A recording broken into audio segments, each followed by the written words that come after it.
The thing about Molitor is he might be a good manager, but I suppose it's because I'm old-fashioned. I want the Gene Mauch types. I want the guy who used savvy just to stay in the majors. No, I like that. It's hard to keep a good guy in a box. But like Minnesota liquor store sales, never on Sunday. We have done multiple shows about Asian carp. And not only the theater of public policy, baseball, post-election politics, and Sunday liquor laws. Now on Democratic Visions. Democratic Visions is independently handcrafted by lefty Southwest suburban volunteers for the entire metro region. I'm gonna look. Oh, hi. Say, the midterms are over.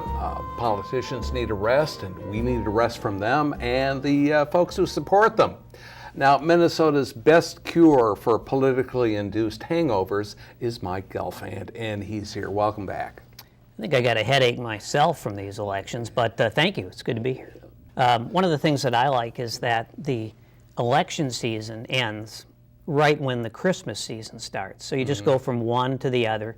And this year, kind of tying in the two events, the Koch brothers are going to leave everyone a lump of coal in their Christmas stocking. So it's sort of, it's kind of a natural transition. Now, you voted, of course, right? I did vote. I did vote. Absentee? I kind of plugged my nose and held my breath and closed my eyes.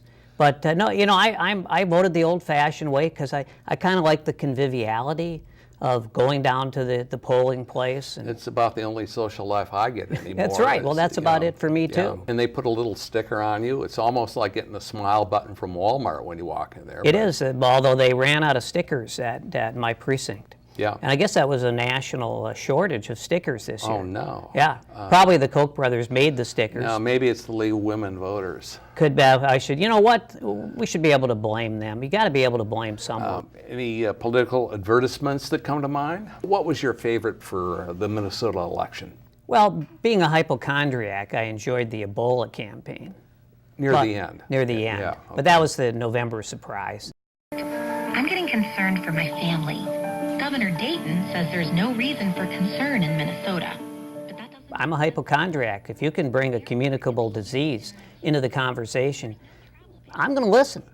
And you're going to vote how? I may vote accordingly. Look, everybody responds to fear. It's just we respond to different kinds of fear. Sure. So for me, communicable disease, I say praise the Lord, pass the Purell. I'm Molly McFadden. My dad, Mike McFadden, is running. I like the ads where the daughter talked about how great their dad was, like the McFadden ad. You remember the McFadden ad? Did you see that one? I did. Well, my dad's a great guy. I saw it many times a day. Yes, I think if you watch TV, you saw it. There were almost more McFadden daughter ads than there were ads for things like anal leakage and all the other stuff you see on the evening news. I like to see the tug of the heartstrings. Yeah. But I also like to think that maybe the public didn't like it. Maybe that was one of the reasons. I want to see the behind-the-scenes shot, like a reality TV shot, maybe a McFadden family Christmas, some kind of reality show. And once the cameras start rolling, McFadden turns to his daughter and says, "God damn it, you cost us the election." You're in St. Louis Park. That's a very safe liberal town, isn't it? Well, it is, but you can argue that right now there's a lot of safe seats for DFLers in this state. Yeah. I mean, I think Franken's seat is safe now. Sure. I don't think he has to worry. Obviously, Amy Klobuchar is pretty safe. Still running scared, of course, because of all the controversial positions she takes. She can start stepping out now and maybe stand for something more than motherhood and apple pie. Let's not talk about elections. Well, I was just going to, the one thing I wanted to say was they were pretty entertaining. Yeah. The entertainment value goes up every year. And I mean, the 7th and 8th districts alone, you can't really get better entertainment than that, can you? Well, explain yourself. Well, look, you have my two favorite districts, the 7th district, where you've got a Republican running as a Democrat running as a Republican. Why don't they just job share? Really just to show people reaching across the aisle.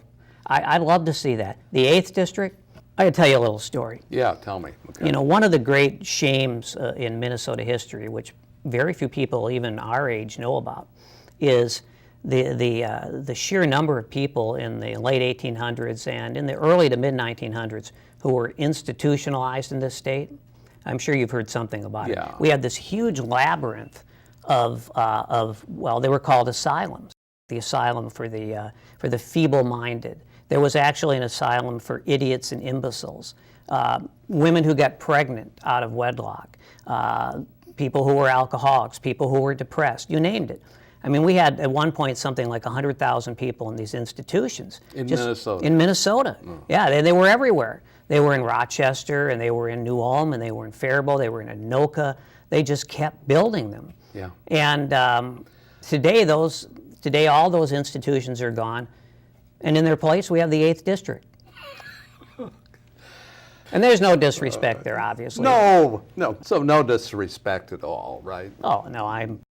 Now, Mike, do you have any general advisories for Minnesota to survive the rest of the year? Well, we don't have much entertainment coming from politics. I always look to sports, and so now you've got the Vikings and the Adrian Peterson drama. Sure. Hopefully that plays out for a few more months and gives people a chance to vent their spleen about whatever it is they hate. I think the Vikings would be really eager to get him back on the field if they thought that they might get into the playoffs. But now it's kind of a lose-lose for them, really. So it'll be entertaining to see what they have to say. Right now, of course, being a Jew, I'm getting pretty excited about the campaign to kill Christmas.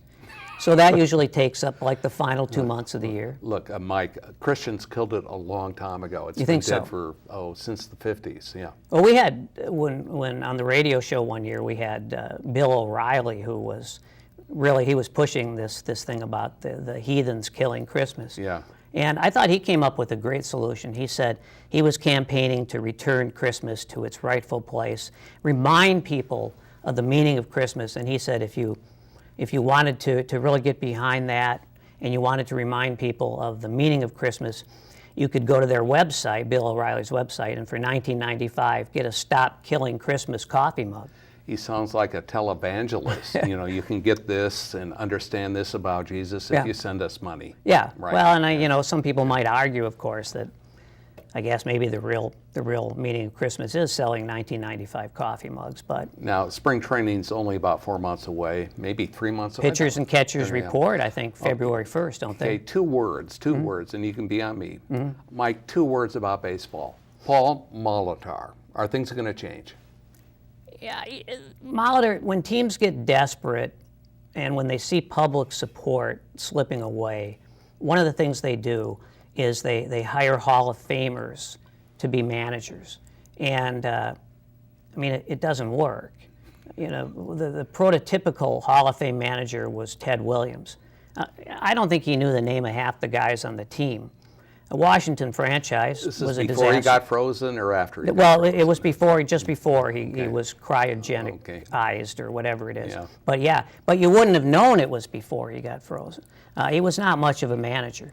And Paul, the thing about Molitor is he might be a good manager, but I suppose it's because I'm old-fashioned. I want the Gene Mauch types. I want the guy who used savvy just to stay in the majors, the guys who really had no great amount of skill, but they knew every subsection of the rule book, and they loved the game, and they had to fight every single day to stay in the big leagues.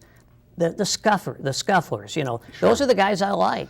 Molitor, I don't think he ever managed anywhere, so I'm skeptical. We'll see. Let's get together just before spring training, okay? Yeah. Good, thanks. Yeah. Gelfand is royalty around here. Oh, yeah. KQRS morning show. But do you have a BA? Now, T2P2 is an acronym for the Theater of Public Policy. They formed in 2011 at the Huge Theater, that's at 31st and Lyndale. I discovered them, however, in the same neighborhood, but at the Bryant Lake Bowl Theater. And what a godsend. They're actually political, they actually read the newspapers, and they're very, very funny. I've got a request into the government. The government? They're going to bail us out. Are they really? What a coup, right? I know. We did it all, we muck it up. And they're going to come in and make it all better. Exactly right. This is like magic. This is better than anything Now, the co-founders of the company are Brandon Boat, who is not here, but Tane Danger is. Now, before I'm going to give you a word, we're going to look at this. The Boundary Waters canoe area. The theater of public policy plays on the risky stage of unscripted improv comedy. Toss it an idea, and the cast of the evening plays with it. T2P2 uses wit and slapstick to engage locals in policy talk at a time when today's political message managers, blooper cops, and the creeps at Twitter have scared officials, lawmakers, and policy wonks into being even duller. Just ask Minneapolis Mayor Betsy Hodges. Parody and satire can grease our creaky and lame public discourse. Public policy, ticket buyers, and guests can get a damn good lube job.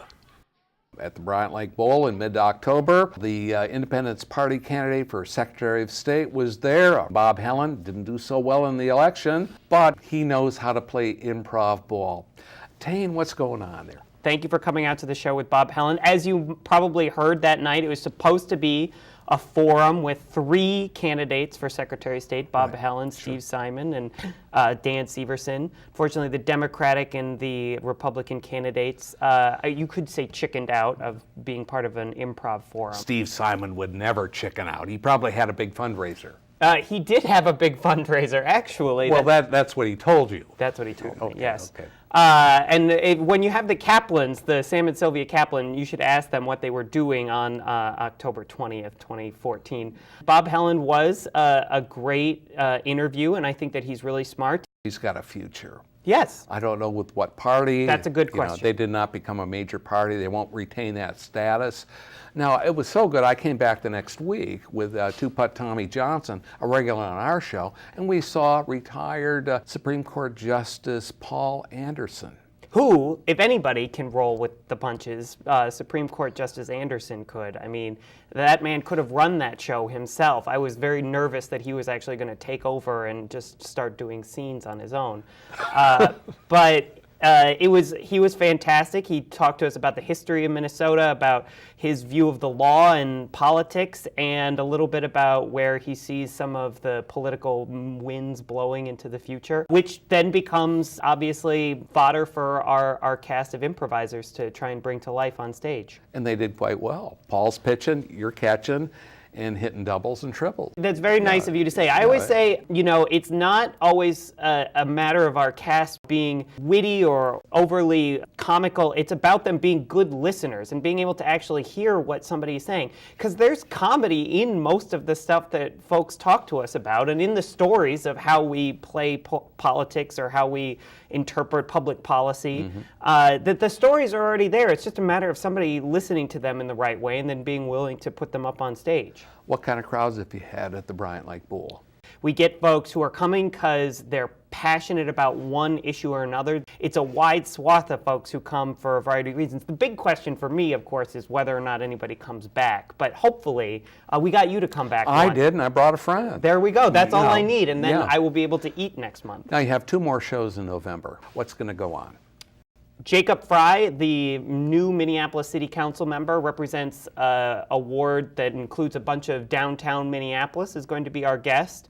Going to talk to him about being a new council member, some of the initiatives that he's been pushing since he's been there, what Minneapolis is kind of looking at now with their very first budget with Mayor Hodges. And then our final show of the 2014 fall season will be with Chris Farrell, the economics editor for NPR's Marketplace programs. Sure. He's got a new book out called Unretirement about how baby boomers and folks in that generation are not retiring the way that their parents did. Yeah, that's why we do this show. I know. They won't let you go. So Chris Farrell will be with us the last Monday in November. Great conversation to come listen to before Thanksgiving so that you can go home and talk to your parents about how they should never retire. Cut. I understand that his record doesn't look good. I understand What else have you done? We've done shows on just about every topic you can imagine, including things. I bet you haven't done a show on Asian carp. We have done multiple shows about you're Asian a carp. liar, yeah? And not only did we do a show about Asian carp, but a gentleman in the audience decided to bring an Asian carp to the show. He walked it up on stage and started giving us more or less a lecture about the Asian carp. This is a bipodal carp, or was he carrying He was them? carrying the he carp. was That's a serious problem if the carp have become bipodal. Although if they support the theater, then I'm completely okay with it. Oh, of course, yeah. At the time, it was a 60-pound frozen fish that he carried up on stage and decided to show everyone. Stage lights are warm, and so eventually we had a defrosting Asian carp on the stage. What do they smell like?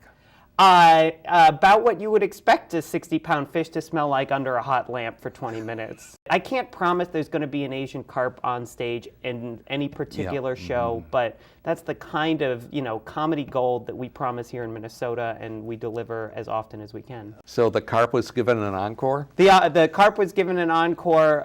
Something out of Vivaldi.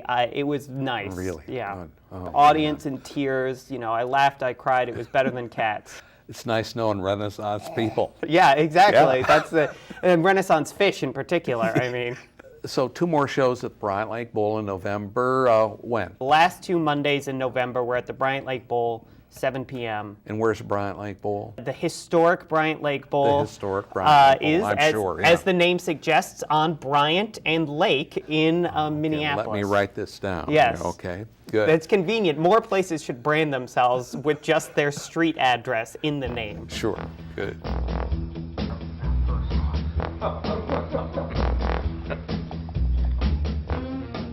Last May, Minnesota lawmakers went home earlier than expected. It gave them more time to toss bouquets and darts at one another and smile an awful lot at voters. Now, one proposed law, the one that would permit liquor stores to sell on Sunday, did not make it. They're going to have to come back with it next year. Now, commentator and MinnPost contributor Mary Stanik has some thoughts about that. In Minnesota, you can do almost anything you want on a Sunday. Watch porn on the internet. Bear false witness against your neighbor. Drive to Wisconsin, where there's a liquor store every 500 yards ready to snatch Minnesota money. Commit adultery in your heart, or for real. But buy liquor in a liquor store? As the song goes, without bouzouki, because this is still Minnesota and not Greece. Never on Sunday. And for those of you who don't know about the film where this song comes from, there was a 1960 movie featuring let's call her a working girl in Greece. She worked very hard 6 days a week selling her considerable charms and attractions. But like Minnesota liquor store sales, never on Sunday. This year's session for the Minnesota legislature ended on Friday, May 16. Veteran legislature watcher Pat Kessler of WCCO TV called it an unusually short but productive session. Still, bills the House and Senate failed to pass included those that would have lifted Minnesota's ban on Sunday liquor sales, including the sale of craft beer growlers, which are half-gallon glass jugs that are filled from a tapped barrel. So I'm guessing a beer or a cocktail might sound good to a lot of you most any day of the week, and perhaps especially on a Sunday when you're dreading Monday's arrival. But here in the land of sky blue beer waters, unless you have more in your liquor cabinet besides old flamingo straws, you are out of luck.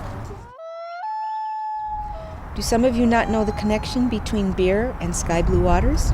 Well, long, long ago, before your mother was born, there was a beer, Hamm's, that was made in the land of sky blue waters. The commercials were great. They featured a fishing bear that liked beer and a catchy song that many thought was Minnesota's state anthem. As for Sunday, many liquor store owners in this state say they need that day as their day of rest. Come to think of it, I always wondered why church parking lots were so crowded. And now I think it's because they were full of the cars of liquor store owners.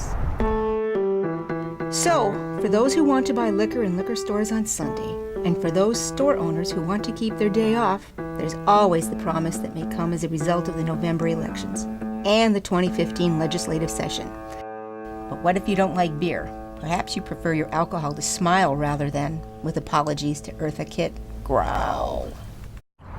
In St. Paul, I'm Mary Stanik, somewhere between a beer and a prayer.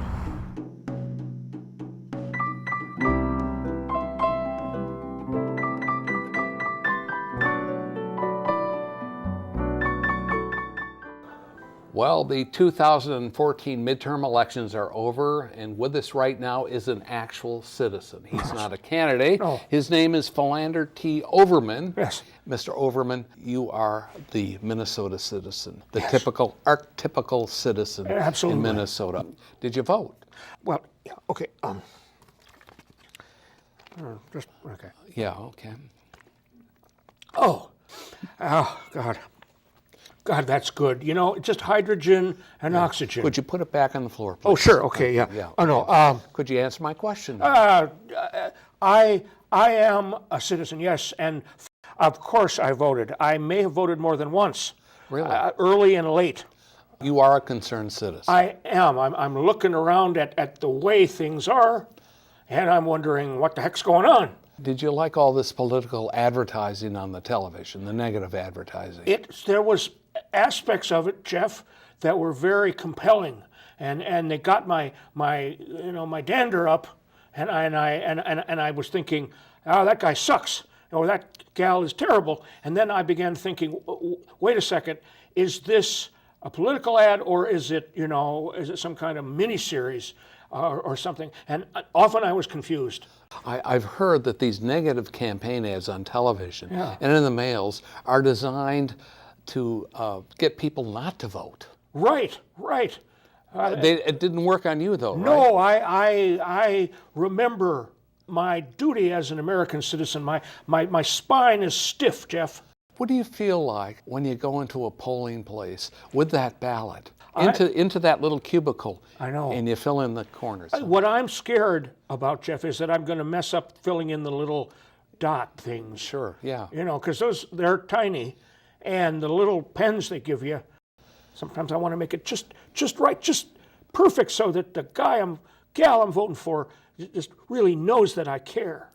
And so I don't want to slap outside the lines, but I don't want to be too far inside them either, because then some Republican throws it out. No, you're an educated person, correct? School of Hard Knocks. In Minnesota, that's no reason to disqualify you from voting, is it? No, I think not. Now, the election returns are in now. As I recall, there was a great deal of defeat. The DFL lost the Minnesota House of Representatives, but all the state-level offices fell back into the hands of the Democrats again. They succeeded at that level. Attorney General, State Auditor, Secretary of State, the Governor, and the Lieutenant Governor. You know, it wasn't that bad, was it? I don't know. Is it going to be more of a government of indecision now, or? I think it's going to be kind of like an acid flashback sort of a government. I mean, there's going to be moments when nobody knows what's going on, There's just going to be this kind of wide-eyed thing, like, deer in the headlights. Well, do you think this new legislature is going to pass legalized marijuana smoking? Oh, God, I hope so, because... And do you personally find it comfortable to have that deer in the headlights feeling? Yeah, that's the story of my life. I think, you know what I think? The legislators ought to just sit back, toke up, and mellow out. A lot more Cheech and Chong, in my opinion. Well, I couldn't see Governor Mark Dayton going that direction. Well, I suppose not. Philander, you are a citizen. I am. Do you have any advisories over the next 2 years of the new Minnesota legislature? Just grab on to the sides of your chair, and take the ride, a partisan thrill ride. I think it's going to be some of this and a lot of that. There's going to be explosive and there's going to be implosive. Slow down a little bit. Let me write this down, okay? Yes. It's going to be what? It's going to be explosive and implosive. It's going to be meaningful and meaningless. Meaningful. It's going to hurt and it's going to help. Not necessarily in that order. Philander? Yes. Thank you so much for coming here. Thanks, Jeff. It's always a pleasure to execute my citizens' responsibilities on the radio.